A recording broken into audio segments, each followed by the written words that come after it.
Hello, everybody. I'm Lisa. And I'm Nick. And welcome to It Takes Two, the podcast where two people take two movies with the same plot or premise and watch and discuss them. This week's episode, we watched Liberty, Stand Still, and Phone Booth. Yes. Both about people being held hostage by snipers and making phone calls.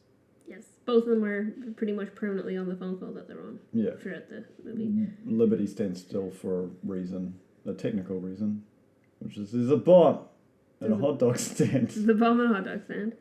That will be triggered by her phone going dead or her moving too far away from the bomb. Hot dog stand. Yeah. There's some good points to both of these movies. And there's some really terrible filmmaking choices that I didn't like. Well, I'll tell you straight up, so spoiler alert immediately, though it's not really, it's about the film techniques. What annoyed me the most about both movies is they are both, they're both shot in real time, or it's supposed to look like real time. Like, the whole movie takes place in the span of the hour and a half that we're watching it. Yeah.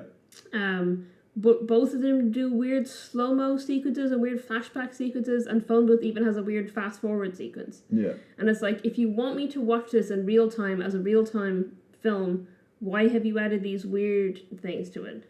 So in Phone Booth, it's only near the beginning of the movie, and in Liberty Stand Still, it's all towards the end of the movie, but it's very annoying, because it breaks that flow. Yeah, there were some weird directorial choices in Liberty Stand Still. And there was like sequences where the camera's held too long on one character and then everything slows down. But you're like, wouldn't you have just been better to film this for longer and edit it so it looks better rather than having like a character slowly going from blinking normally to being all like blinking in slow motion? But you're like, why? It doesn't help the drama of the sequence. It doesn't help the pacing. It doesn't help the story. It was just... one thing I will point out is both of these movies had music in them, and in Liberty Stand Still, it's the entire movie, and it's 90s rave music, and it's just turned down enough, but it's still loud enough to sometimes it hurts to try and listen to the dialogue. Yeah, it's very annoying. I was saying to you before, or between the two movies, that I figured out what it reminded me of, and it's that anti-piracy ad that you wouldn't steal a car. So it's, for people who haven't watched this movie or don't intend to watch this movie, it's that kind of music just blared in the background. Yeah, just... You wouldn't download a car. Yeah, exactly. Throughout the whole movie. Yeah. The opening sequence is fantastic, though. Which one? Of Liberty Stand Still, where you're just getting Wesley Snipes walking through a park, and it keeps like doing like, it's like acting like it's a weird action thing, but it's just Wesley Snipes walking through a park. So, the main differences between these movies is in Liberty Stand Still, Joe, who's played by Wesley Snipes, has a massive issue with the Second Amendment. Yes. And in Phone Booth, I was getting there. Yeah. The sniper, who's never given away by a name, is annoyed by people's dishonesty. Yeah. And he watches people and then decides... He's basically playing God. Yeah. It's interesting because in Liberty Stand Still, it's obviously... The whole thing is targeted at this one woman. Yeah. Because she owns and is the CEO, or the wife of the CEO of a weapons... Massive arms manufacturer. Yeah, who are supplying the police with arms, who are supplying the local gangs with arms, who are supplying arms for war, to the military. Her husband is sleeping with the president's wife, whatever. So they've got like massive amounts of influence, and they are weapons manufacturers. Yeah. And that's sort of Joe, who's the sniper in Liberty Stand Still. Liberty Stand Still, is making a big deal about that point. Yeah. So she is very specifically targeted for her position, her influence, her backstory. Whereas in Phone Booth, Stu is kind of targeted randomly. Not sort so of random, randomly. so he knows, he has done his research, and he targeted him randomly to begin with as just a guy who used this phone booth. And then he followed him around and found out what he was doing, so when he calls him on the phone, he knows his name, he knows his address, he knows his wife's name, etc. But you find out that he has targeted other people before. Yeah. And he has killed them. The main issue that I had with Liberty Stand Still is just some of the ways they went about. Like, obviously, it was written and directed by the same person, and I just think that's all well and good, but it helps to have other people help you because of the ways you make mistakes, and it's the same with the prequels for Star Wars. And I think everyone was just too in love with George Lucas to tell him no, and I think there's the same sort of mistakes made in Liberty Stand Still, where someone needs to just go, well, hang on, that's not the best way to do it. And I think, for me personally, the music threw me right out. Like, I couldn't enjoy the movie. I was trying to, we'd do our thing, and which is you write down notes, and the entire time I'm just being constantly pulled out of the experience because you can't have serious dialogue with one person chained to a bomb and the other person aiming a firearm at them, and it not coming off as cheesy with this like 90s rave music slowly playing in the background.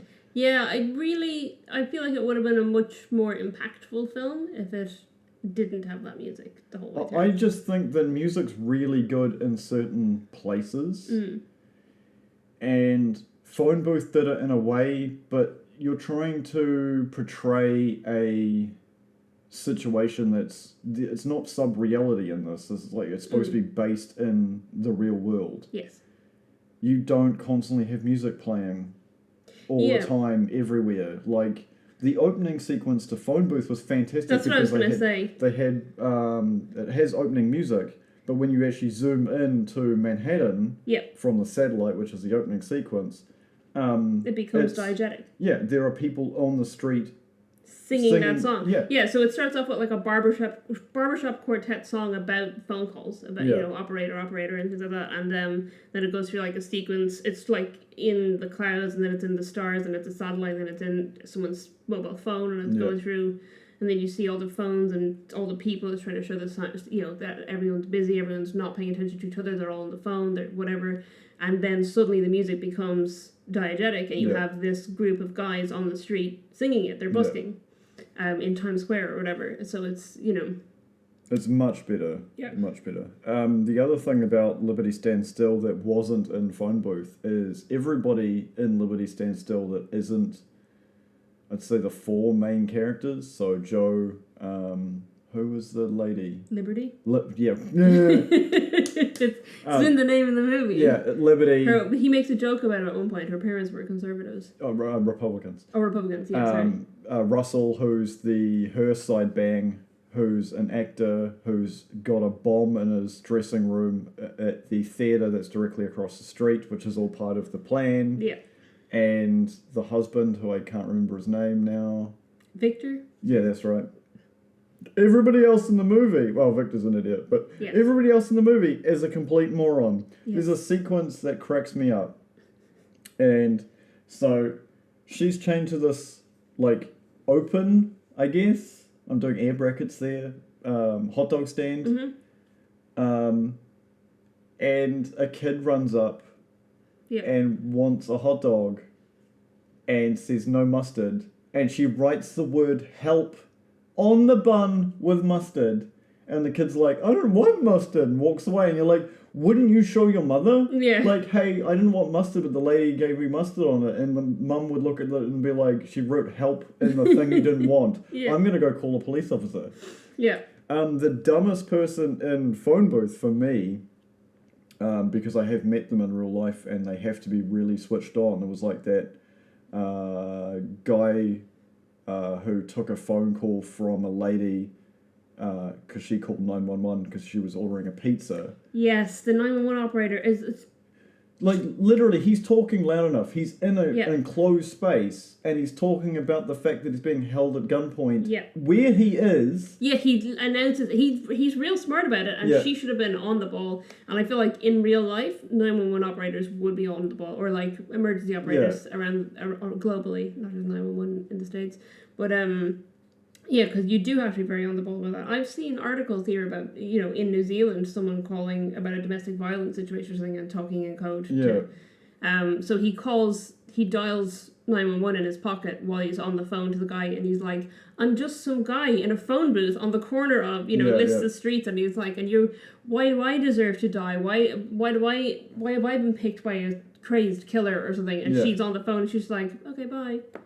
Because the bit that annoyed me, so the music and you're gonna hear this a lot. The picture-in-picture. Yes. Annoyed the shit out of me. Oh, it annoyed you. I thought it was interesting because they're obviously because they're trying to keep it real time, they're trying to find ways that you could see what's happening to him and elsewhere at the same time. So they do a lot of split screen, they do 4-screen split screen, they do picture-in-picture. I thought it was an interesting concept. They were obviously really trying to experiment with it, and I appreciate what they were doing. Okay. Obviously didn't, catch on as a, innovative, cool new way of doing cinema. There's much better camera angles you can choose than having to pull several shots and then just taping them together in a way where it's just... Yeah, but I don't think it was supposed to be... So, like, the bit where the women are coming up to the booth and stuff like that, I don't think it was supposed to be... You were seeing everything happening at once. You were supposed to be seeing he's in his own world. This is what's happening to him. This is, I was going to say Rachel. That's her name in Batman Begins. What's her name in this movie? Pam. Pam. You see Pam in the restaurant, and that's what he's thinking about and what the guy's talking about. And then you see the shots of the women coming from across the street who are getting ready to, and it's like he's totally not aware of their existence because he's focused on what's happening with him. So I think I can understand where they were coming from with it. And they're obviously, like I said, trying to come up with a way to show you how everyone is acting and everyone is reacting while still keeping it real time. So I understand why they did it. I think it was an interesting choice. Yeah, I just don't think it worked. Personally, I don't think it worked. There's movies you haven't seen that I will probably forget what I'm about to say, but there are points where using very similar... you've seen Jaws, right? No, you haven't seen Jaws. Oh, no. Well, podcast over, guys. I'm going home. Oh, wait, I live here with you. Made a horrible... No, I'm kidding. So there are camera techniques. There's a fantastic film scene in Jaws, and they use a dolly pulling the camera towards the character's face. Mm-hmm. And while they're zooming in physically, they zoom out with the camera. Right, yeah. They do the same thing in Fellowship of the Ring. Yeah. With the, get off the road scene. Yeah. Where you get that, the perspective is changing, but you're seeing, it's like the person is still in the same place on the screen, whatever, but the image becomes flatter. And they do a very, very good way of doing it.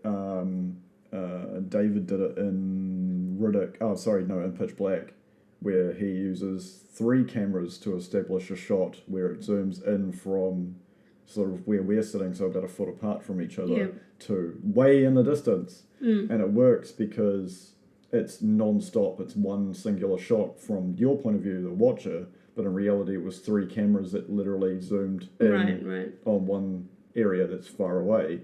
But because of it, you can get that distance covered without having to do this weird picture-in-picture thing. And that, to me, is just, even on a smaller budget, not like a big name like Joel Schumacher, who made arguably some interesting Batman movies. My favourite Batman movie. Yeah, exactly. I wasn't going to say that. Listen, you don't want to watch my favourite Batman movies, thank you. Listen. We're getting off topic. I'm not going to say it's the best Batman movie, because that would be a lie. But I do really like Batman Forever. Okay. Anyway. There's some massive continuity errors in Liberty Stands Still that annoyed the crap out of me. Oh, yeah? So she's being held at the... just establishing for you listeners at home. She's attached to the hot dog stand. I was going to say phone booth, and then it went bomb, and then hot dog stand. The hot dog booth. So the hot dog stand is actually a side business for a drug dealer who's dealing drugs. Looks like cocaine. Yeah, Dwayne, was that his name? Dwayne, yeah. Yeah, she buys one from him and just immediately snorts it like, in the middle of the park. Yeah, it's the joys of long hair. Bald men me can't do cocaine in public places. They have to go to a bathroom, damn it. Bizarre. And one of the people that's not a customer, but he's a dirty cop. Yes. And Joe ends up shooting him after the most bizarre sequence I've seen in a movie, where she gets his attention by literally ripping all her clothes off. Yes. And throwing her identity... Oh no, because her bag got shot while she was on the phone call in the beginning and was left on the street. So her bag got shot out of her hands when she was not believing the sniper was real, and that was his way of being like, here you go. And that was before she was changed to the... Yeah. Because he then made her go cuff her ankle to the hot dog stand. Yeah. Yeah, so anyway, she strips off her clothes to get the attention of the cop. And classic New Yorkers, I'm assuming the New Yorkers, were just like, ha, naked lady, and keep on walking. After the cop gets shot, why wasn't he wearing a radio? I don't know, that really annoyed me. He had to go back to his car to radio, and then he got shot on the way there, and then was alive for long enough to get into his car because... He didn't get into his car. That's what I'm saying. He was alive long enough for him to get into his car and scream officer down and then pass out. Yeah, and I've seen enough of those police shooting videos to know how long people survive for after they've been shot in real life, not in movies. Yep. And because he got shot in the side. Because it's from the way it's up the chest, but the... From the angle, it looks like he got shot through the side, so it would have been gone down through his lower abdomen. And that would have been fatal in the time frame, but he still would have been mobile for a second because of adrenaline and stuff. Yeah. The random African-American dude who just walks up and then doesn't want to be a part of it, and then runs away when the police backup arrives was also stupid. Yeah. But, so at this point... Do you know what else is stupid about that whole sequence? What? Is the fact that no ambulance... They send police, they don't send an ambulance. He says there's an officer here and he's bleeding. He doesn't say he's dead. He calls the emergency service, he says there's an officer here and he's bleeding. Because he was alive when he... he was alive when he got there, and they don't send an ambulance at all at any point in the film to that guy. So the point I'm getting to, long-windedly, like usual, was... once the other police arrive, a random reporter who's trying to get his Emmy, whose dad is a senator, arrives on site and goes and talks to Liberty. And they're having this conversation about, you know, blah-de-blah, you know, I'm up and coming and rah-rah-rah, and, you know, I can help you. And, you know, you talk to me. And he gets shot. Other than his terrible acting, where it just looks like he's rejecting all the excess ketchup that he drank. He just starts gurgling. Gurgling up ketchup, which only happens if you're shot in with the lungs. And once he's dead, she throws a blanket on him, and the body moved. Did it? I didn't notice the body. So the blanket didn't come... Where'd the blanket come from? I have no idea. There was magically a blanket at the hot dog stand, apparently, that no one had noticed before then, including the cameras. Yeah, and there's also sort of weird little bits around the hot dog stand. I know Joe keeps shooting at it to, like, prove a point when he's making a big statement. That's I love that he's shooting at the hot dog stand that allegedly has a bomb in it. Like, what way to explode the bomb. Both of the snipers I liked Keith Sutherland's, who's a sniper in Phone Booth, way better. Wesley Snipes to me, other than his legal troubles and his portrayal of Blade and maybe Big Passenger 57, he's kind of forgettable in everything else. Demolition Man. He's fantastic in Demolition Man. I forgot about Demolition Man for a second. I was thinking about Demolition Man for the other day. I don't remember why. Oh, yeah, the three seashells thing. Have you seen... What? I don't know what you're talking about. But anyway, it's irrelevant to the podcast. It's not. We're talking about Wesley Snipes. The humanity behind... because that's playing God. It's literally playing God. It's like the same as what happened to the Washington sniper. Do you remember that? The actual guy who would drill a hole through the zero in his... Is this the one that happened the month that Phone Booth was supposed to be released in cinemas and they had to delay the release? No, I didn't know that. Is that in your trivia that you read today? Yeah, that's 2002. that the one you're talking about? It I was believe so. two guys. It was like a 40-year-old and a 17-year-old or something. So the whole point of being a sniper is you're playing God, in this situation anyway. Yeah. In the field, it's about removing targets without being discovered. The important targets, it is. Joe's portrayal is a man hurt. Yes. And what I loved about Phone Booth is the rigmarole he puts Stu through the entire thing is just so fantastic. Yes. Him trying to play a grizzled Vietnam vet. Yeah. And that sequence where he's just like, "You remind me of my childhood. My childhood was bad. You have to talk to me," and then just starts laughing straight away. And you're just like, wow. So it's like he says at first that he is an actor. He knows Stu, and he's an actor that he turned down because Stu is a publicist, and you know all this. And then he's like, "I'm not an actor. What are you talking about?" Yeah. And then he says he's in Vietnam, and then he's like, and he just, he's saying, "You don't know what it was like to really be there." And he gets Stu being like, "I'm so sorry," and the police will be on your side because you're a vet. And he's like, "I'd have to be 50 years old at least to have been in that war," and he just keeps lying to him. And the great thing about it is you never find out what his motive actually is. Yeah, you never find out anything, and that's so much better as a character than Joe, who's was an ex-CIA operative. Yeah. Covert ops, which explains the ability to rig a bomb, weld fire doors closed on the theatre, so the only way out is through the front, which is where the bomb is. Yeah.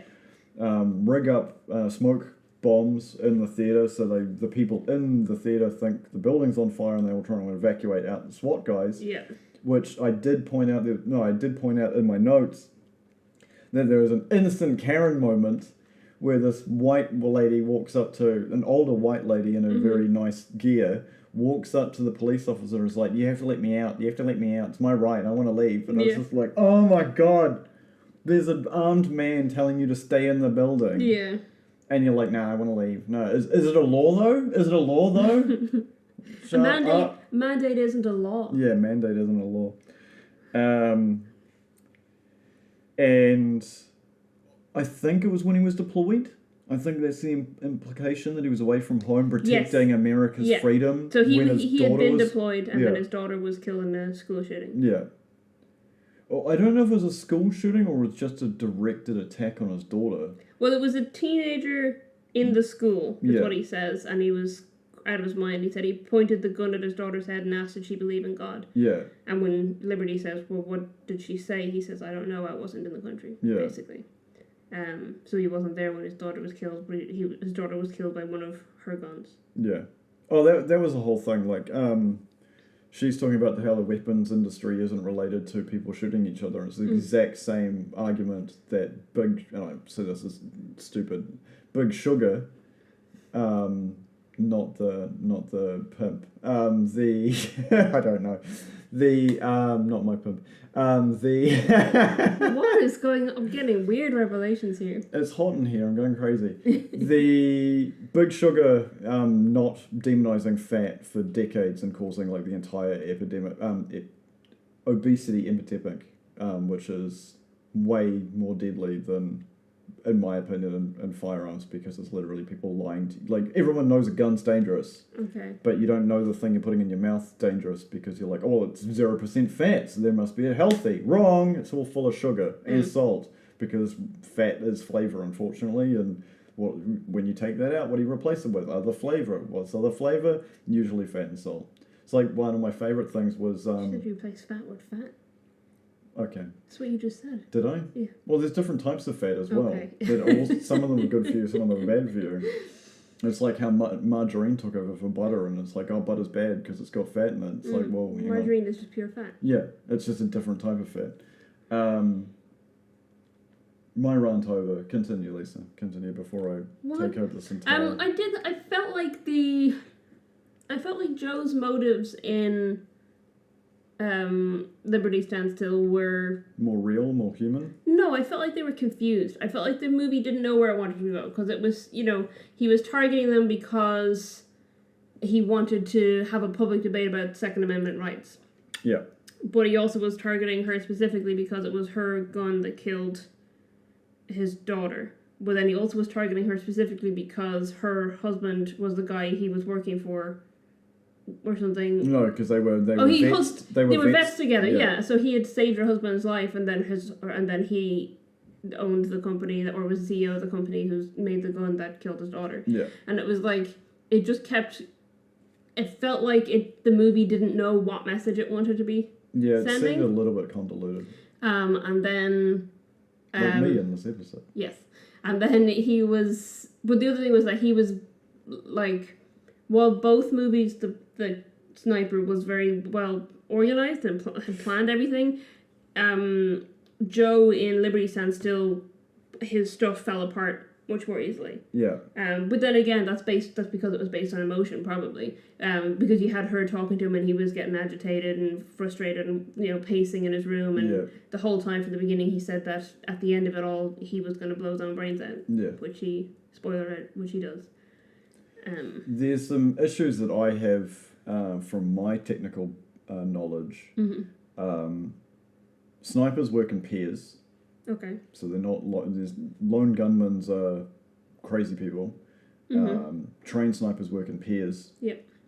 You don't use binoculars because they tend to have the same or even slightly less magnification than the scope on a rifle. Yeah, so it's interesting because Joe uses one, but the caller in phone booth specifically says, I don't have binoculars. Yeah. When he's questioned about it, he's like, no, I've got to...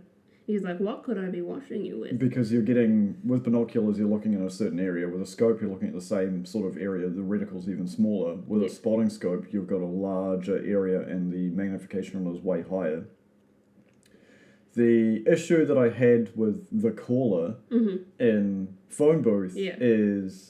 He's using a bolt-action rifle. He goes into a massive monologue about the fact that why does the action hero in a movie cock his gun? Yeah. Because it's terrifying. Yeah. And then he's using a bolt-action. Now, bolt-action works by you physically remove the bolt, which is the part that carries the pin, the firing pin, and the round from the magazine, if it's a multi-shot or it has a drop magazine, into the actual chamber. Mm-hmm. And so when you cock the bolt back, you're taking that round out again. Oh. So he cocks it 4 times after taking... He takes one shot... So he cocks it multiple times after his shots have been taken. So is he just shooting rounds out, like, onto the floor? It makes no sense to me. I mean, he did say that he specifically is only making the noise to scare... Yeah, but it also has a mechanical... purpose. I know, and there is a cause and effect to doing that. So did he only have because he shoots was it Tony the pimp? Was it Leon the pimp? Yeah. He then shoots one through the phone booth as a warning. He shoots his ear. Robot. He shoots he shoots the robot as warning, then he shoots Leon. Yeah. Then he shoots Sue's ear. Yeah, through the phone booth. Yeah, and that's it. Yeah. But he cocks the rifle 7 times that I counted. Okay. I may be off, but I'm pretty sure it was 7 times because it was like I wrote a note of it quite near the end of the movie. And that whole spiel about hollow points not leaving evidence is BS. Because you get hollow points for pistols, which is a 9mm that's in the top of the phone booth that he's getting Stu to put his prints on so the cops will chase Stu. Yeah. And because he said, when he calls Stu, he describes the rifle that he's using. Yeah. And he said... I saw you taking notes when he was describing it. The note I took was gun guy, so he knows about guns. Oh, okay. Which was different from Joe, because Joe's just like, oh, this is your latest model. Right. And, and she's like, oh, it must be a 223 then. Yeah, Okay, so you both know about guns. Wouldn't you just give the name or the name of the rifle? But I'm pretty sure Joe says it's the 308, but the American calibration for it might have been a 30. So that's a huge rifle round. So tiny pistol round, probably the second joint of my... This is the collar you said? Yeah, Joe. yeah. Okay. Smaller than my pinky finger versus huge rifle round that's designed to go plus 1.5 kilometers they're not the same thing. They're going to do different things when they impact the body. Here's the thing that got me continuity error-wise in terms of his discussion of things was that he was saying if he shot him from where he was, the exit wound would be the size of a tangerine. Size of a tangerine, but then he shoots Leon and there is no exit wound. Yeah. Because the exit wound would have gone through and into Colin Farrell's head. Yeah. So obviously they had to conveniently leave out the exit wound. So was he bluffing about the exit wound, or how does that work? You're the expert. Like I said, continuity errors. Yeah. Hollow points do not leave the size of a tangerine. Okay. Hollow points don't leave exit wounds. That's the whole thing about hollow points. Okay, so he was bluffing to Stu, most likely. Yes. Or bad writing. Yeah, I'm gonna go with the second part. That's usually the easier. But they didn't put. But when he actually did the shot, it didn't have an exit wound. Yeah. So it's more. So they knew what they were talking about. Yeah.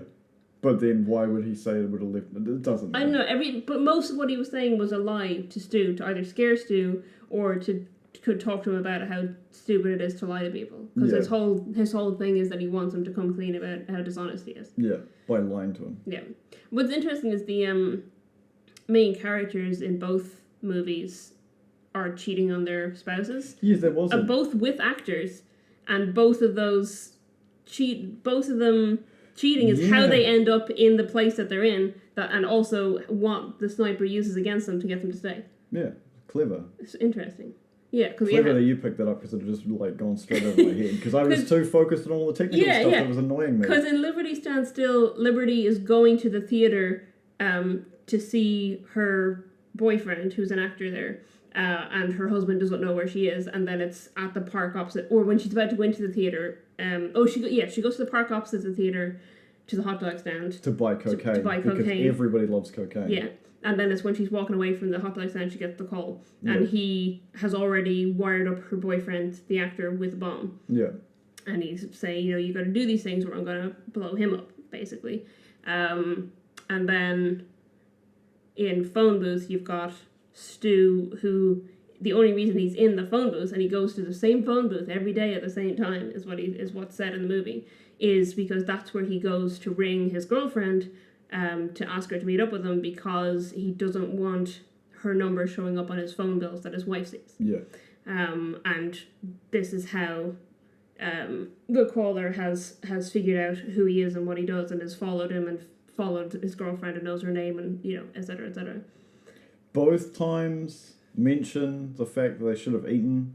Liberty is offered a hot dog by Joe, and the caller, instigating the whole hostage-taking part, offers him a pizza. Yeah, he sends a pizza delivery guy to the phone booth. Yeah, and that's who the cops think the bad guy is at the end of the movie. And then they give, I was going to say Joe, but that's not his name. They give Stu drugs in the back of the ambulance, and that's when you get the reveal of nice Italian shoes. Yeah. It's very clever because it's in Liberty Stand Still.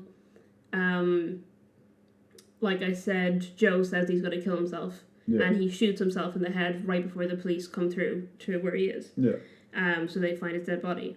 In Phone Booth, the police figure out where the guy is, and when they get there, they say he's slit his throat when he heard us coming. Yeah. And there's a body there and the throat has just been slit and there's a bloody knife next to the hand or whatever. And they take him down, and when they show Stu the body, he's like, oh, that's the guy who tried to deliver me a pizza. Yeah. So he thinks that the guy was pretending to be a pizza delivery guy. Yeah. And then you find out that it's been staged and that the caller is still alive. He just also killed the pizza guy. Yeah. So it'd be interesting from the caller's point of view to just have the pizza delivery guy. Yes, the pizza delivery guy must have been in there the whole time. Yeah. But he did say return to sender when he sent him away with the pizza. True. But if he hadn't have done that with the pizza guy, just given it to the homeless guy, and then there would have been... So there's some weird writing in there. Yeah. So if he had actually... Because Stu tells him to go give it to the homeless guy and tell him to... I can't fix it, but I can help. Yeah, or something like real motivation, like real PR-y to say that... Yeah, because he's a publicist. Yeah. And then the pizza guy says no, and then he's like, return to sender, and he gives him money to go away. He gives him a $5 tip to go away. Yeah. And it is interesting, because if that is how he ended up where he is, that's very interesting, because a whole thing in both movies actually is that the snipers are saying your actions have consequences, and what you do decides the fate of other people. Which is like Joe saying it to Liberty that if she tries to ask for help with people who come to the hot dog stand, he's going to kill them. Mustard. Yeah, he will kill them, and he has this, he's about to kill the little boy because she's trying to ask him for help. Yeah. So she's like telling him to get away, and then in Phone Booth it's the same thing. He's saying like, what you choose to do has effects on other people, and that's why he kills Leon. And he's like, no, I didn't tell you to kill him. And he's like, you need to be more clear about what you're saying. Yeah. The one other technical part that has always bugged me incessantly, forever, in any movie relating to somebody sniping somebody else. Mm-hmm. Spoiler alert, folks, and for the real world, snipers don't use lasers. You know why? Yeah. What's the purpose? You're looking down. You know what a laser on a rifle's for? Is so you can point at a target without looking down the sights. Right. It is used for CQB, close quarters combat, and reactionary shots. Right. You should be good enough with the platform that you're currently using to be able to take reactionary shots without having to use a sight or a laser. Mm-hmm. It should be part of your body, like how swordsmen teach people to use swords. Yeah. People, weapons masters teach people how to use firearms the same way. So they don't use lasers. Yeah. But Nick, if there was no lasers, how would they know there was a sniper? Because you do it the same way they did in both movies. You show the camera point of view down the reticle of the... No, but how would the person getting the phone call believe it's a sniper? Because that's in both times they see the laser on themselves and go, oh no. And in both times they show it. She shoots it in the purse and he blows the robot away. I know, it's so stupid. Yeah, because in Phone Booth they mostly only use it at the end, or towards the end when they show it on his wife's head, and it's to get him to go back in and answer the phone, and the police officer cops it and is like, oh, a sniper. But like, should all of the police have copped that there's a laser pointing down and where it's coming from? Because that's the other thing, it gives away your position. Yeah. Because you can do simple maths and be like, oh, well, okay, it's coming from that way. Yeah, so. yeah. Which is what Forrest Whitaker does in that movie. He like looks at it and then he looks up in the direction. He's like, check those two buildings. Yeah. Yeah. It's irritating. Mm-hmm. Because it's just bad. It's bad Hollywood trope. Yeah, that's the thing, is that it is a trope, and people watching sniper movies who don't know anything about real world snipers would be like, well, where's the laser if there's no laser in it? Yeah. I can't be getting targeted. There's no laser. Yeah, that's definitely how it works.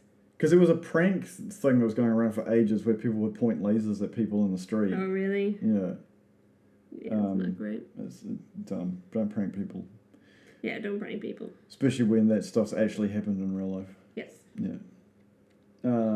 It's getting very warm in this room. I'm trying to go through... I'm going to go through my notes here and see if I can find anything else that was interesting. I did like the fact that the killer got away and his, reign of terror can continue, but it's not... It's an interesting way of putting it, where Joe, whose name is actually Alex, sort of gets his point across, even though that he's just I don't know if his goals were completed. He shot his... Well, the whole thing was that he gives her a second chance, and that his thing is that he's saying... because that's why they have the weird compilation clip thing at the end, because he sends off so he gets her to admit on... names. Yeah, and he's filming her. I don't know what... This really annoyed me. I don't know what he's filming her with, because it's not like a still camera, because the camera... He's, watching her on a screen as well as through his scope. And on the screen, the camera angle is changing. It's, swiveling around her. It looks like they literally just filmed all the scenes of her and then played the movie through his screen. Yeah. Which makes no sense, because she would be able to see the cameras. Yeah. And is he supposed to have a drone in 2002 following her around? So the only way that would have worked from a real world situation is if the scope had a camera on it. But the angle of the camera changes. Angle, and it's like I said, there's continuity errors in this movie. It makes no sense. And a little bit. But anyway, what I was saying was, he puts together the footage of her naming names of and renders it out instantly, which is another thing that annoys the shit out of me. Yeah, he just emails it off and then... It's like, through Wi-Fi, like. Yeah, so he's been recording for an hour and a half and somehow knows the exact clip he needs to use and just emails off that like 1 minute clip and then shoots himself in the head. And he said, but then we get to see this montage of clips of her, from the movie that we just watched, of her being like, if you let me go, I promise I'll do this and I'll do that and whatever, and it's so his idea is he's giving her, so he kills her husband, spoiler, he does shoot her husband when her husband shows up. Yeah. Which means that she, I guess, now will be the CEO of the company. And that's not how secession works. I think that's what he's planning. Well, she owns the company, though. It's her father's company. No, they were merged. Okay, because I thought that was the whole thing was that because her father's company was going down the toilet. Right. She says she married him because she thought he could save her father's company. Yeah. But I don't know, like, if that would work. I don't think. Yeah. Especially when she was being in a hostage situation. I don't think that the board would be like, oh, we're going to promote you even though you're recovering from your husband being I think murdered. This is the idea that we're supposed to get from it, is that she's going to take over the company and she's going to change things and she's going to have that public debate that he wanted to happen. Well, guess what? It's 2022. Yeah, it's literally 20 years after that movie was released. And the debate still rages on, folks. Unfortunately. Yeah, so it's interesting. But yeah, so the whole, so I don't know, does he really get, I guess he thinks he got what he planned to get? Yeah. I don't know. Whereas in Phone Booth, he's just like chaotic evil. He's playing God. He's just chaotic evil and he's going to continue to do what he's doing. Yeah, like I said, he's playing God. Yeah. And we don't know what motivates him, but we know that the people he's killed before were a pedophile. Yeah, pedophile porn manufacturer and a something to do with stocks because of investment. It was like insider trading. Yeah, yeah. So a guy who like took out all the stocks right before it everybody plummeted. Else lost. Yeah. So it'd be the same sort of investment scandal thing that happened recently. Well, I say recently, it was probably like 10 years ago here in New Zealand. No, it would have been 2012, maybe. Yeah, that guy was an idiot. Yeah. Tried to get out of jail because his daughter was having a wedding in Australia, and the judge was like, "That's not how jail works. You don't get out for the weekend because you want to." Yeah. Oh, but my daughter's wedding's important. Well, yeah, I'm pretty sure the millions of dollars of the friggin' people's money you stole is probably important too. I'm getting off track. Yeah. It's very warm. It's okay. I know. Yeah, I've noticed that. It's all right. You've noticed that it's very warm. Yeah, it's okay. Anyway, so this is going back to a thing that we mentioned a while back. The actual DC sniper attacks. Yeah. So, I believe Liberty Stand Still came out in, I think, May of 2002.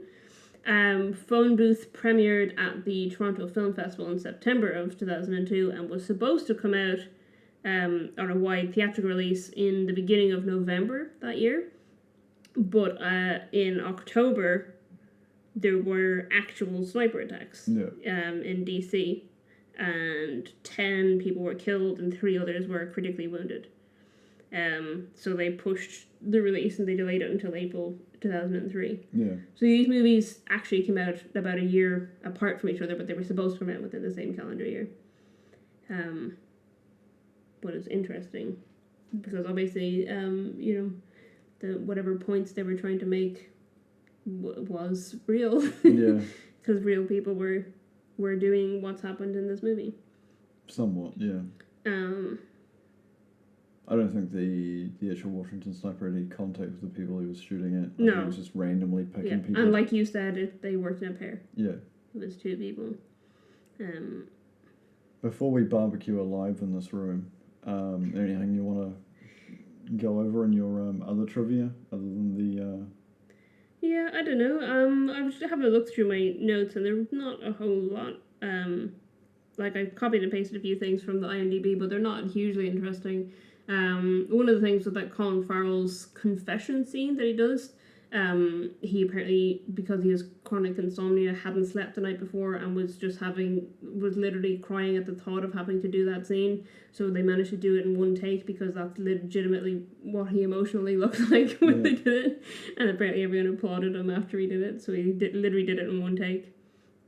And then they just wrapped. The word fuck is said 143 times in phone booth. Nice.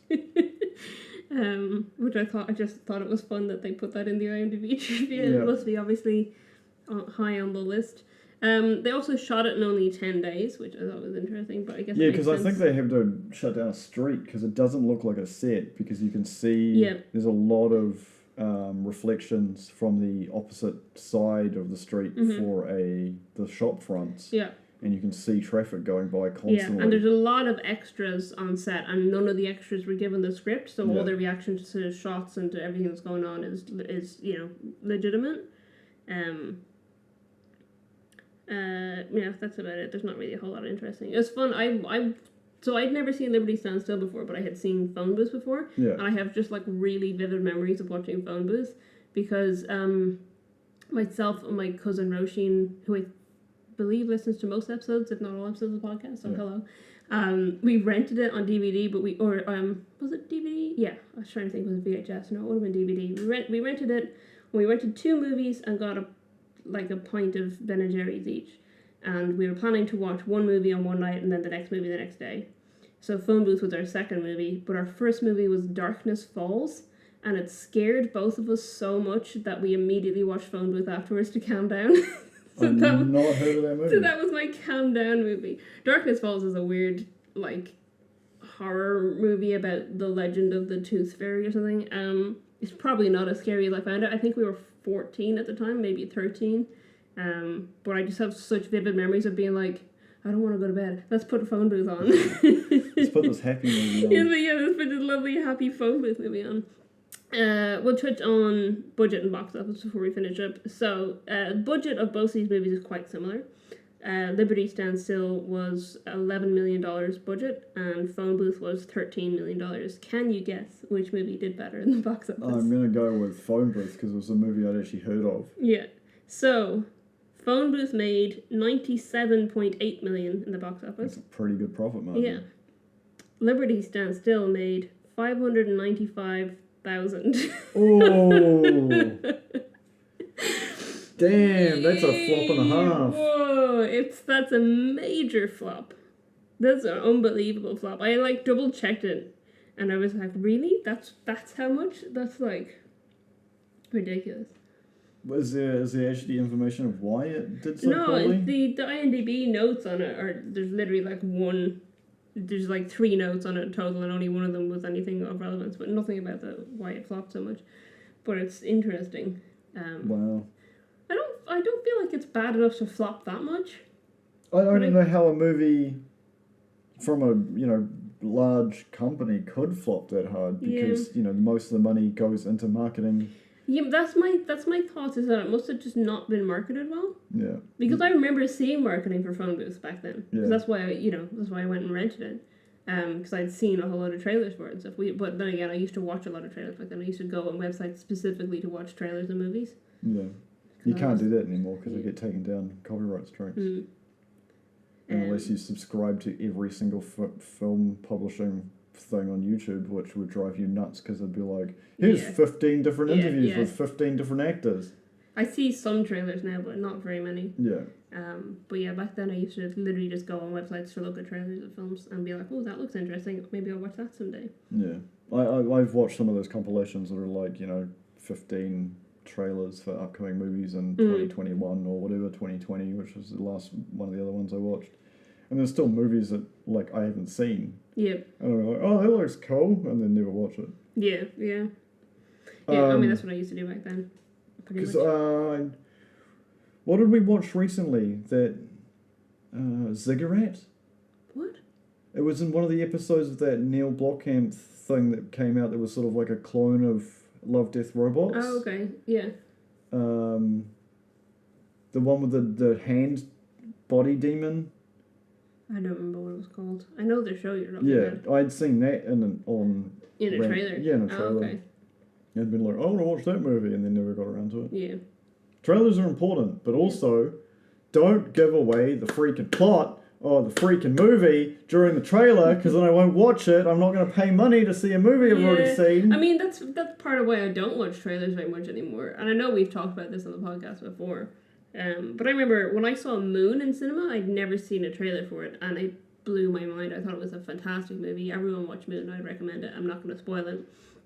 But apparently the trailer showed what I thought was the twist of the movie, and I was like, well, why would you show that in the trailer? You're just going to ruin the movie for everyone. Like, I literally was amazed by that movie when I saw it in cinema. It's like, what movie was it? Oh, I was at the movies with Floyd and that Shelby versus Ford. Yeah. Have I mentioned? That's Ford versus Ferrari, and you have specifically talked about it on the podcast before. Yeah, sorry. Broken record. It's hot in here, my brain ain't working. It's okay, I'm the one who edits it, so I've heard it more. Fair enough. But that is the exact example you gave last time, so that's funny. But yeah, no, I understand what you mean. They go through the whole plot of the movie. I feel like there was something we watched recently that just went through the whole plot of the movie, and I was like, well, now I don't need to see that. It might have been when we saw Spider-Man in cinema. Maybe it must have been something that was a trailer that we saw then. Yeah, we just watched the Spider-Verse trailer, and other than Gwen showing up, there's no information about I have no idea what's happening in that movie, but I want to see it. And it was also 2 minutes long, and you're like, that's fantastic. That's how you make a trailer. Yes, exactly. It's just, you take the scenes you want to put in the trailer, and you cut them so they're just the point where the characters are looking at each other and a tiny amount of dialogue. Yeah. And that's all you need to put in there. Yeah. Because you're trying to create hooks into people to draw them in. Yeah. We've gone completely off tangent. Yeah, that's okay. We're still, making good time. Do we want to wrap up? Yeah, sure. Okay. Before we sweat to death. Yeah, oh god, this is the problem with recording in summer. Yeah. And the fact that we can't just have a flan. We can't have a flan. Yeah, we can't have a flan right now. We can't have our feet in nice cool flans. I don't know. That's okay. Fan going. Thank you. Thank you, Brian. Yes, it would affect the audio quality, which we don't want to do. Anyway, thank you very much for listening. You can find us on Twitter and Instagram at ittakes2_pod, or on Facebook at ittakes2pod, and our website is ittakes2.co.nz. Thank you all, and we'll catch you next time. Goodbye.